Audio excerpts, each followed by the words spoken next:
think one of the most self-sabotaging mistakes I see actors do, they tend to monopolize the conversation. They ask way too many questions.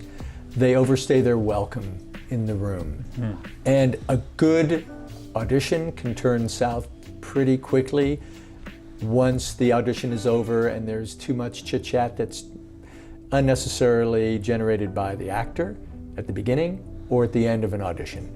So that's something that I see, and sometimes that actor will leave and we'll all look at each other and the audition itself will have sort of disappeared in the rearview mirror, and what we're left with was an actor who's trying to overplease and overstay their welcome by spending a little too much time talking when we're finished. One of those things that a lot of us casting directors complain about is lack of preparation. I think we've heard that over and over and over again, but I do want to add to that.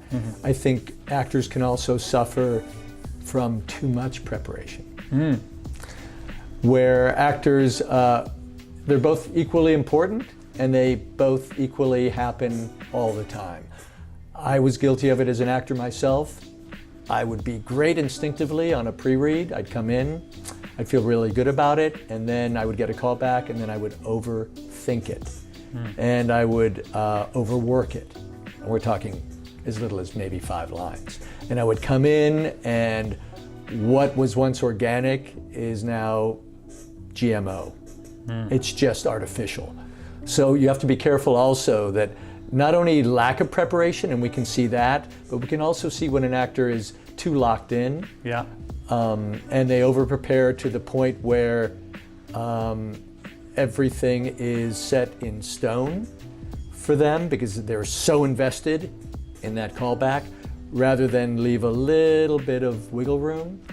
Not in stone, keep it in jello, or instead of stone or granite, keep it in clay, so that you leave about 15% for the gods to walk through the room and maybe inspire you in a different way. The stakes are a little higher for callbacks. Sure. And I get that. And so you become a little bit more invested as well too. And so the anxiety level rises a little bit. And I know when I coach actors for a guest lead or even smaller roles, and I find that there's anxiety in the room as they're trying to get it right, I usually tell them something like, you know what, you're probably not going to get the part anyway. So why don't you just enjoy coming into the room as prepared as you can be? Because if you come in with that level of anxiety, you're never going to get the part. Right. So these are certain things you can't control. And I think once you start letting go of that, and of course they laugh after I say that, like, did you just say that? Yeah, I did. Because once you let that go, and then just come into the room and let the anxiety go, because there's nothing much you can do about.